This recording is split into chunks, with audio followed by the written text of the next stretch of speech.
So what does it really mean to be a strategist? Especially when you have no idea what's coming next. Well, today, we're going to dive deep and unpack the core ideas behind strategic mastery. You know that feeling, right? It is so frustrating. You feel like you did everything right, you made all the smart moves, put in all the work, and you still came up short. We're going to get into exactly why that happens, and, more importantly, how a simple shift in your thinking can totally change the game. Okay, so here's our game plan. First, we're going to uncover the two very different worlds that all our decisions live in. Then, we'll see how that affects our mindset. After that, we'll talk about a super common mistake called the performance trap. And finally, we'll put it all together to show you how to start winning the real game. All right, let's jump right in with the absolute foundation of all strategic thinking. You see, the source material makes this critical point. Not all decisions are created equal. They exist in completely different universes. And this slide right here, it boils a huge idea down to its very essence. Every single choice you and I face lives in one of two worlds. On one side, you've got the world you can actually shape, where your effort directly changes the outcome. Like training for a 10K or learning a new skill. But on the other side, you've got the world you just have to adapt to. Things you have zero control over, like say the global economy or the weather. And this is the #1 question you have to ask yourself. Before you do anything, before you spend any energy, you have to figure out the situation. Are you in a world you can actually influence, or are you in a world you just have to navigate?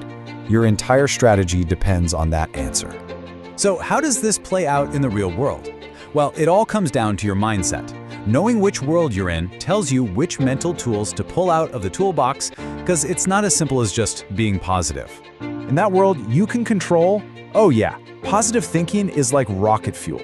Believing you can do it, picturing yourself succeeding, staying motivated, that stuff genuinely makes you perform better. It's what gets you through the tough spots to actually create the results you want. It's a seriously powerful tool here. But flip over to the world you can't control, and that same exact mindset just becomes wishful thinking. Hoping with all your might that it won't rain on your parade, or that the traffic will just disappear. It has almost no effect on reality. In this world, strategy isn't about hoping. It's about being smart, preparing, and adapting. Okay, so we've got the first major piece of the puzzle down. Knowing the difference between what you can control and what you can't. But here's where things get really, really interesting. What happens when your success doesn't just depend on you, but on what your competitors are doing? And this brings us to the second huge strategic idea, what's called the performance trap. This is the really subtle but massive difference between just doing well and doing well enough to actually win. And this table just lays it out perfectly. Look at that score, a 95 out of 100. By any absolute measure, that's fantastic, right? That's an A+. You should be thrilled. But in a competitive game where your performance is relative to others, that same amazing score only gets you second place. You did great, but someone else just did a little bit better. And that quote really gets to the heart of the performance trap. When you're in a competition, the rules of the game just flip. Your target isn't your own personal best anymore, it's what your rivals are doing. The goal shifts from simply being good to being better. All right, so now let's bring these two big ideas together.